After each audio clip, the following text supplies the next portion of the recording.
Well, everyone, a very interesting story came out about the iPhone 14, and it's a very interesting thing because this shows basically how insanely, powerful and insanely well built some of these iPhones are, at least from back in the day. Now, some of these newer ones, I've seen a lot of drop tests of the more recent iPhones. Those ones maybe weren't the best quality of all time. But these ones, I will definitely tell you, with some of these older ones, especially with the iPhone 14, were actually built fairly well. And it is actually pretty insane to me when I look at these particular devices, how insane this particular device is. Now, this particular story is essentially how an iPhone 14 basically survived a 16,000 foot drop from Alaska Airlines plane. Now, I read this story, but this is not the only story that's been like this. There's been a couple of stories that have kind of been out that were very similar to this. I think I've heard of stories of iPhone 12s and iPhone 11s. Not only those ones dropping from there, but also like iPhone 10s and 10Rs and iPhone 11s falling into like a river or water. And, those iPhones are able to survive underwater for many, many months. I think even like a year, I've heard of a story, but at least like several months underwater. So with this particular story,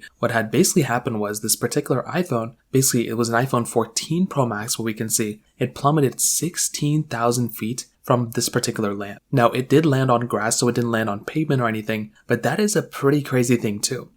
I guess within this particular test too, it looks like some people tested an iPhone 14 and a Samsung Galaxy S23. They said the results did kind of range, but for the most part, whenever they fell through 300 feet, there was still, not really too many repercussions and not too many issues. It does look like at the same time there was some cases on this particular phone as well, which is another pretty big thing. You have to keep that in mind. It had a case and a screen protector. But even at that level, this is still a pretty insane thing for these iPhones to basically have. So I will tell you, from my personal opinion of using these phones and devices for the last several years, I have dropped my phone a lot. I've dropped it on a lot of different, pavements. And I will tell you, I've never cracked an iPhone that I can remember that I was using. I've definitely cracked screen protectors, broke cases. I remember I dropped an iPhone 6s Plus that I wasn't using maybe like 2 years ago. Beyond that though, I never really ran into an issue where I broke an iPhone or broke a device from that perspective. So these things are very durable. I could say the same as I think about my Samsung Galaxies, but it seems like almost every year, or at least like every 6 months, we get another story of how an iPhone fell from a really high surface